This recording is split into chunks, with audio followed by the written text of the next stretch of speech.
December 1944, Eastern Poland. The snow came down in heavy sheets, muffling everything: footsteps, gunfire, even the distant rumble of artillery. The Panther lay still in a shallow ditch beside the road, its dark hull half buried under frost and ash. Smoke still curled from the gun barrel. To most eyes, it was just another casualty of war, another dead machine in a landscape littered with them. But for Feldwebel Karl Kretschmer, the tank was still alive, or at least it could be. An hour earlier, the crew had been in motion, covering the retreat of an infantry column, when a Soviet anti-tank gun hidden in a copse to their right found its mark. The shell hit the left side of the turret, glancing but deadly enough to cripple the traverse mechanism and jam the gun. The second round followed fast, punching through the exhaust compartment. The engine screamed, coughed, and died. Kretschmer had barely managed to steer the tank off the road before the transmission seized entirely. The commander, Lieutenant Weber, ordered the crew to abandon it. There was no point staying in a steel coffin that couldn't move. But Kretschmer didn't move. He had spent the last 2 years inside this Panther. He knew every bolt, every quirk of the Maybach engine, every vibration of its 45-ton frame. It wasn't just a machine, it was his work, his pride, the one constant in a world collapsing around him. To walk away from it felt like betrayal. The others sprinted for cover, disappearing into the smoke of burning houses. Kretschmer stayed, crouched behind the hull, watching the Soviets advance through the trees. He could hear their engines grinding closer, T-34s and trucks, maybe a dozen of them, moving cautiously. They'd seen the Panther stop. They knew it was crippled. Soon they would come to finish it off, or worse, capture it. He checked the main gun, jammed solid. The coaxial MG-34 still worked, but he had barely a belt of ammo left. The radio sputtered, no response from command. The division was retreating west toward the San River. Reinforcements wouldn't come. The field around him was a graveyard, half-buried panzers, shattered trucks, dead horses stiff with ice, and in the middle of it, his Panther, still upright, still imposing. He looked at the iron cross painted on its flank and made his decision. If the Soviets wanted the tank, they'd have to pay for it. Kretschmer slid back into the driver's seat, the interior dimly lit by the fading glow from outside. He pulled open the maintenance panel, inspecting the damage. The coolant lines were ruptured, the transmission housing cracked. There was no chance of restarting the Maybach HL-230 engine, but the electrical system still had some charge. The battery could run the lights, even the fans, for a short while, enough to make the tank look alive. Outside, he could hear Russian voices shouting, cautious, methodical. A few small arms bursts echoed, likely clearing the area. He unholstered his Luger and rested it on the dashboard. If they came close, he'd detonate the charges manually. He began stripping explosives from the emergency kit stored under the radio console. 2 sticks of TNT, some spare grenades, and a fuse cord. Not much, but if placed right, it could turn the tank into a steel coffin for anyone foolish enough to climb inside. He worked quickly, his hands moving with mechanical precision. 1 charge beneath the loader seat, another under the turret ring, 1 more tucked behind the engine firewall where the damage was worst. He wired them to a single detonator connected by a thin line to the driver's compartment. All the while, he kept glancing through the vision slit. Shapes moved among the trees, Soviet infantry, silhouettes against the snow, rifles raised, scanning. Minutes stretched like hours. Then, the first Soviet appeared clearly, creeping along the road with a PPSH slung across his chest. Behind him, 2 others. They approached slowly, expecting an ambush, but the Panther's stillness fooled them. 1 man laughed, pointing at the tank's frozen tracks. Another kicked the glacis plate, the hollow clang echoing like a bell. Kretschmer held his breath. He wanted them closer. He needed them inside. But the Soviets were careful. Instead of climbing up, they began circling, inspecting. He had to make the Panther look operational again. He reached for the starter switch and pressed it halfway. The electrical relay clicked. The faint whine of the battery fans came to life. From the outside, it sounded like the tank systems were reactivating. The Russians froze, whispering rapidly. 1 raised his rifle, uncertain. The others shouted to their comrades farther back. For a moment, confusion reigned. Then one of them laughed again, assuming the sound was mechanical inertia, not life. He gestured toward the hatch. The first Soviet soldier climbed onto the hull, his boots scraping the metal. The others followed. Kretschmer waited, counting the footsteps above his head. 1, 2, 3. He could hear them fumbling at the commander's hatch, metal clinking against metal. He imagined their faces, grinning, victorious, eager to claim a German tank intact. He gripped the detonator cord. Not yet. Let them inside first. The hatch creaked open. Boots thudded onto the turret floor.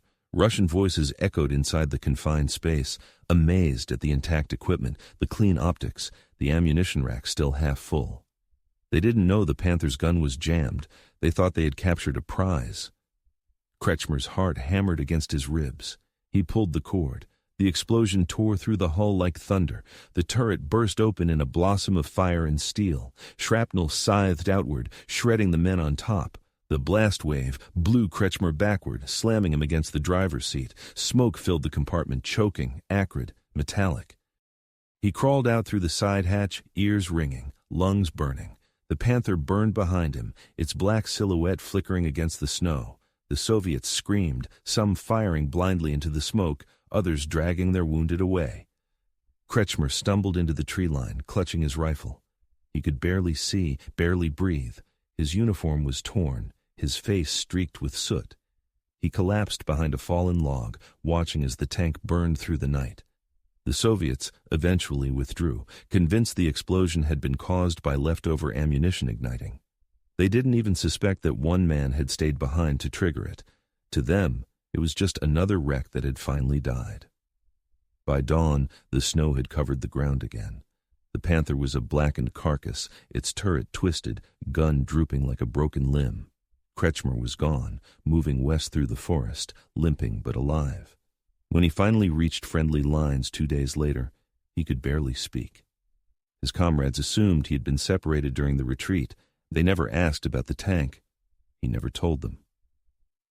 Weeks later, reconnaissance reports confirmed what he already knew. The Soviets had avoided that stretch of road ever since, marking it as mined. In a way, his Panther still guarded it, even in death. The wreck that refused to die had served one final purpose, not as a weapon of steel and oil, but as a testament to a mechanic who couldn't abandon his creation. For Karl Kretschmer, the war would continue, but he would never again ride another tank. He was transferred to a repair unit, working behind the lines, rebuilding machines others would destroy. But the memory of that night, the cold, the silence, the blast stayed with him forever. The Panther's remains were found in 1945 by Soviet engineers clearing the road. They noted the scorch marks, the melted metal, the twisted remains of 3 men inside the turret. No one ever discovered who had rigged the trap. The records listed the vehicle simply as destroyed in action. But for those who knew the field, the locals whispered of a tank that exploded long after the battle was over. Some said it was cursed, others that it was haunted by the ghost of its driver. They didn't know his name or the choices he made in the frozen dark. They only knew that sometimes machines remember their makers, and sometimes they fight long after their crews have gone. The fire burned through the night, but Karl Kretschmer didn't sleep. The wreck of his Panther was a torch against the frozen sky, and every flicker of flame marked both failure and defiance. By dawn, only the frame remained, still smoking, still reeking of oil and cordite. He had escaped the Soviets by luck and instinct, crawling through snowdrifts and thorn thickets, guided by the distant rumble of retreating German engines. But he wasn't done with the Panther. The idea had been born the moment he saw the Soviets approaching it, greedy to capture a machine they thought was theirs. That greed could be turned into a weapon. For 2 days, Kretschmer moved with a small rearguard repair unit that had been detached from Wicking's 5th Panzer Regiment. They were exhausted, short on fuel, barely functioning. Tanks came and went, most were dead weight left to rust in the snow. Mechanics like him were ghosts men who didn't fight, but kept machines alive long enough for others to die in them. But Kretschmer's mind was elsewhere. He had seen how quickly the Soviets swarmed a crippled Panther, how carelessly they celebrated, certain it was safe. That memory stuck like a thorn in his thoughts. What if a wreck could be more dangerous than a functioning tank? The opportunity came sooner than he expected. In late December, his unit reached a burned-out village near Lublin, where 3 disabled Panthers had been towed into the ruins for cannibalization. One had a cracked turret, another a destroyed track, the third still mostly intact, but with a seized gearbox and a hole in the side armor from a 76mm shell. The front lines were shifting fast, and the order was clear: strip what you can, destroy the rest. But as the others began salvaging parts, Kretschmer stayed behind the third tank, inspecting it quietly. The damage wasn't fatal. The shell had pierced the side skirt and shattered a gearbox mount, but the engine still worked. He turned the crankshaft by hand. It moved, sluggish but alive. That was enough. He waited until nightfall to propose his plan. The platoon commander, an Oberleutnant barely older than 20, dismissed him at first. "We don't have time for tricks," he said, chain-smoking by the campfire. "Blow it up and move out. We can't leave working tanks behind." But Kretschmer insisted. He spoke fast, in the clipped tone of a man who already knew it could work. They could make the Panther look operational again, repair the external damage, reattach the track, clean the optics. Then they could rig it to explode when the Soviets approached. "You'll kill more of them with one good lie," he said, "than a dozen tanks with empty barrels." The officer stared at him for a long time. Then he nodded once. "You have until dawn." The crew worked through the night. Kretschmer directed them like a surgeon. They patched the shell hole with scrap metal and mud, hammered the track links into place, smeared soot over the worst scars. They drained the coolant lines to make the engine appear frozen so the Soviets wouldn't immediately suspect sabotage. He wired the main gun's breech to a block of TNT scavenged from a destroyed truck. Another charge went under the commander's seat, connected to a pressure detonator taken from an old anti-tank mine. The trigger mechanism was simple. The moment someone sat in the seat or tried to rotate the turret, the charges would detonate simultaneously. But Kretschmer didn't stop there. He wanted the illusion to be perfect. He reattached the radio antenna, ran a line from a battery through the hull so that the indicator lights on the dashboard would still flicker faintly. To an approaching soldier, it would look like a tank with power dead, but not empty. Then he took a step further. From a wrecked field car nearby, he stripped a small signal flare unit and wired it to the tank's exhaust manifold. When the Soviets tried to start the engine, the battery connection would trigger the flare, shooting a column of smoke through the rear vents, convincing them the Panther had come to life. It was the work of a madman or a genius. By dawn, the trap was ready. The tank looked like it had simply been abandoned in haste, its camouflage net still half-draped, snow dusted across the hull. To make the illusion complete, Kretschmer left an empty ration tin and a pair of gloves on the commander's cupola, as if the crew had stepped out only minutes before. He and the rest of the mechanics withdrew into the forest to the west, taking up observation positions with binoculars. They didn't wait long. Around midday, Soviet armored scouts rolled in T-34s followed by infantry on trucks. The German repair unit watched from a ridge as the enemy fanned out cautiously through the ruins. When they spotted the Panther, shouts went up. A trophy like that was worth reporting. The Soviets circled the tank, rifles raised, checking for movement. Then, as expected, one climbed up, peered into the turret, and waved to his comrades. No Germans, just an empty tank, still warm from yesterday's battle.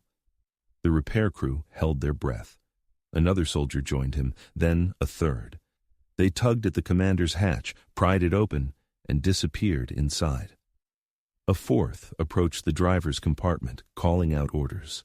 Kretschmer could hear the faint echo of their voices even from 100 meters away, distorted by the cold. They were excited.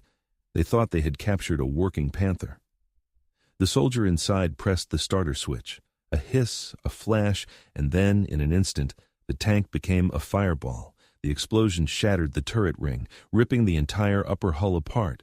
The concussion flattened snow for meters around. A second later came the whine of ammunition cooking off, a thunderous chain of detonations that sent debris raining across the street.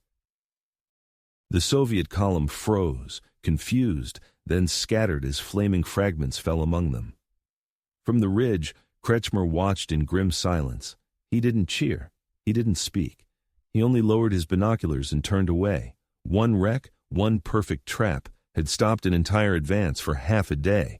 When they moved on that evening, The Oberleutnant clapped him on the shoulder. "You turned a corpse into a weapon," he said quietly. Kretschmer only nodded. To him it wasn't glory, it was necessity. Every machine deserved to die with purpose. Over the following weeks, word of the incident spread quietly through the division. Other mechanics began setting similar traps, rigging broken half-tracks, stooges, even fuel trucks with hidden charges. They called them ghost vehicles. Kretschmer was summoned to explain the method to a logistics officer who jotted down notes for what would later be filed as improvised defensive measures using disabled armored vehicles.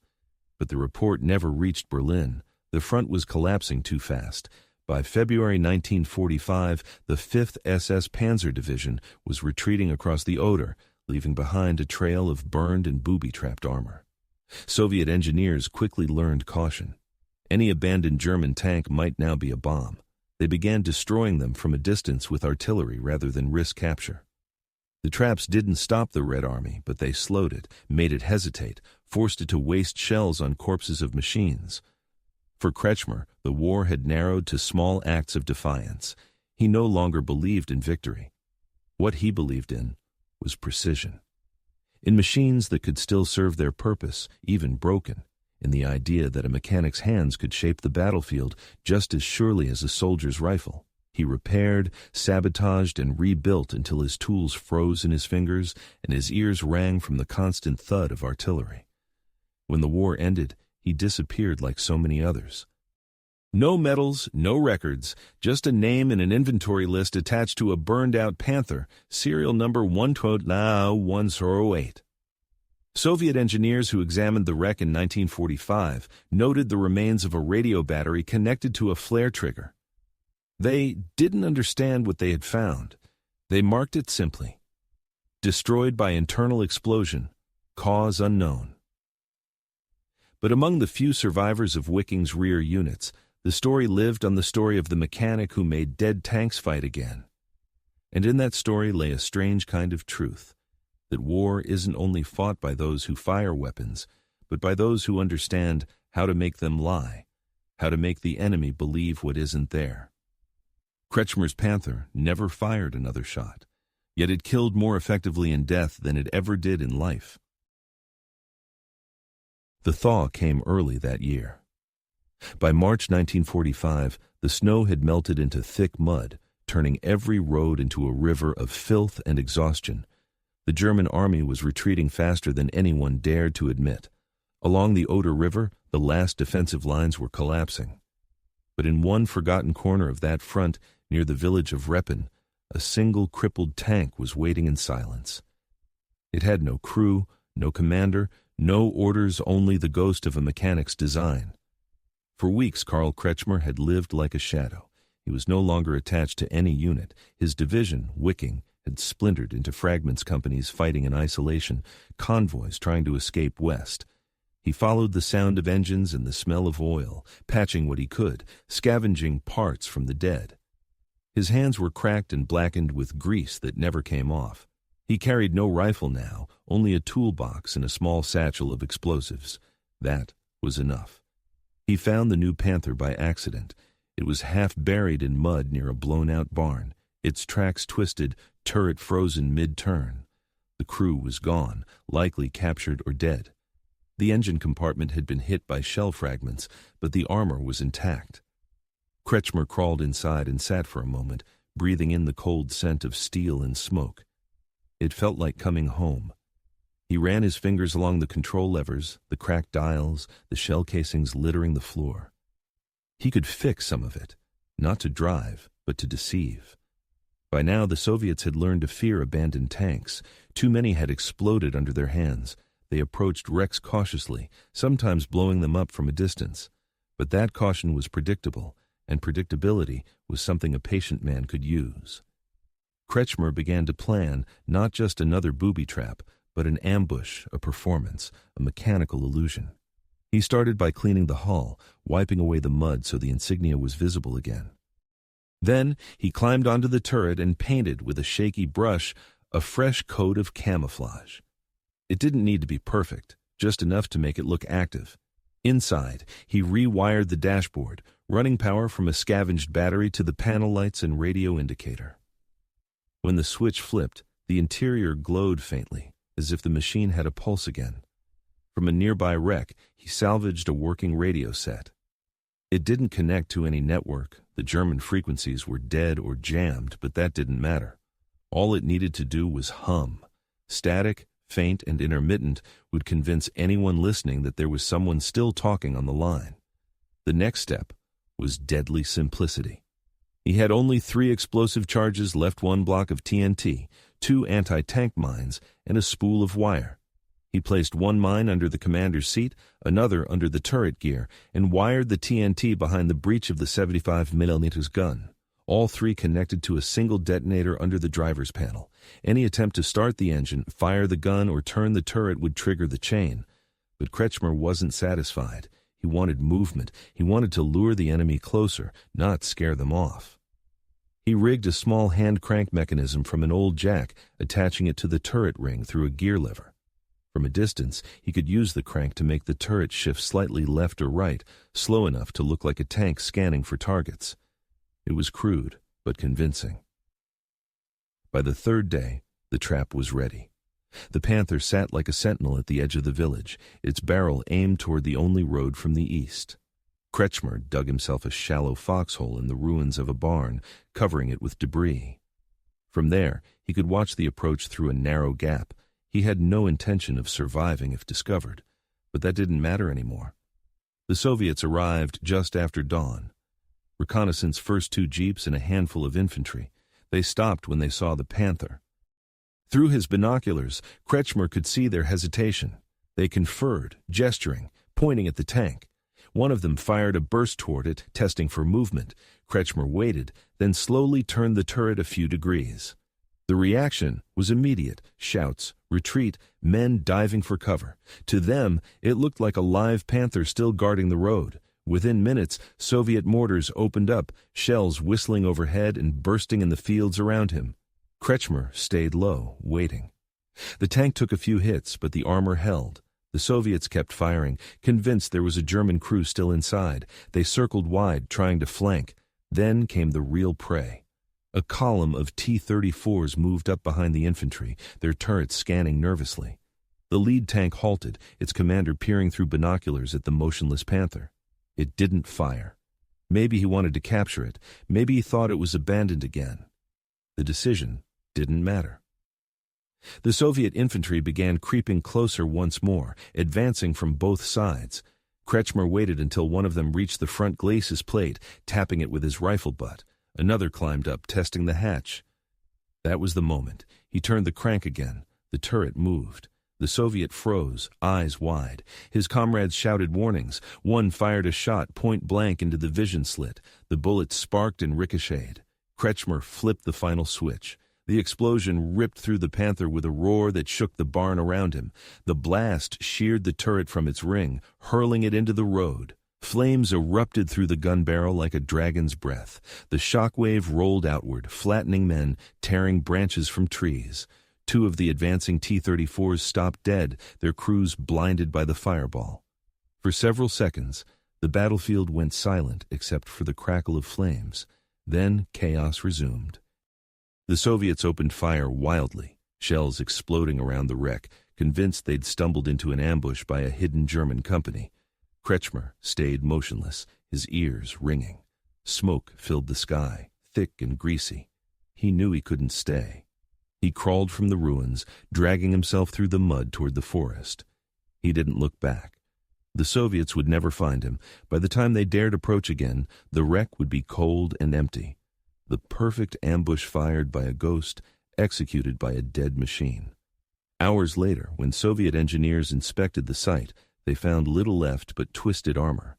The Panther's serial markings were unreadable. The report they filed described a disabled tank, possibly mined, exploded upon contact. They didn't know that the turret had moved before the blast. They didn't know that someone had been watching, unseen. For the Red Army, it was a minor incident in a war filled with larger horrors. But for those few who survived the blast, it became a rumor of a German tank that fought by itself, of a phantom Panther that destroyed anyone who touched it. Some soldiers swore they saw its gun turn on its own, that it was haunted by the spirit of its mechanic. The superstition spread fast. For weeks, Soviet units destroyed every abandoned tank they saw, wasting precious shells and fuel. By the time the war ended, the line between myth and fact had blurred completely. When the Soviets pushed into Berlin that April, the Panther's story followed them like a whisper. In the ruins of German workshops, they found similar traps wrecks rigged with explosives, radios humming with static, headlights still wired to dying batteries. The engineers realized then that it hadn't been an accident.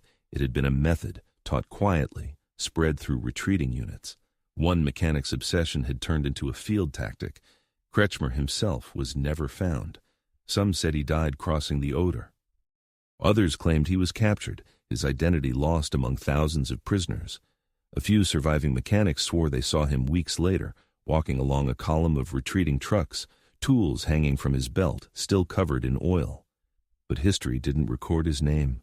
Only the story of the tank that refused to die and the man who made death itself a weapon. Years after the war, when the Polish villagers returned to rebuild Repin, they unearthed the Panther's remains. The turret was half buried in the soil, its metal warped, its gun barrel twisted toward the sky. Inside, they found fragments of wire and melted copper, the remains of a detonator circuit. Local children played around it for years, never knowing its story.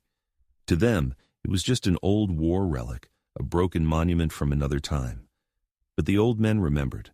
They said the explosion had been so loud it shook windows 10 kilometers away. They said the Soviets had lost dozens of men trying to approach it, and some whispered that on cold nights you could still hear the faint creak of a turret turning in the wind. History didn't give Karl Kretschmer medals or recognition. He left no diary, no official record, no citation in the archives. But his act lived on in the shadows of war reports, in the margins of Soviet engineering logs, in the fear that every silent tank might hide teeth. The perfect ambush wasn't built from firepower, it was built from understanding. He knew how soldiers thought, how greed and curiosity could kill faster than bullets. He used the enemy's hunger for victory against them. In the end, the Panther was both tomb and trap, a weapon designed not to fight, but to deceive. It was the kind of ingenuity born from desperation, the mind of a man who couldn't win the war, but refused to surrender to it. That's how a single mechanic, alone in the mud and smoke of a dying empire, turned a broken tank into something greater, a legend, a ghost story, and one of the most cunning acts of survival in the history of armored warfare. And somewhere in those ruins, in the echo of explosions long faded, the steel remembers. If you want more untold stories like this, where history hides its genius in the shadows, make sure you subscribe. There are still countless machines, men, and moments waiting to be brought back to life.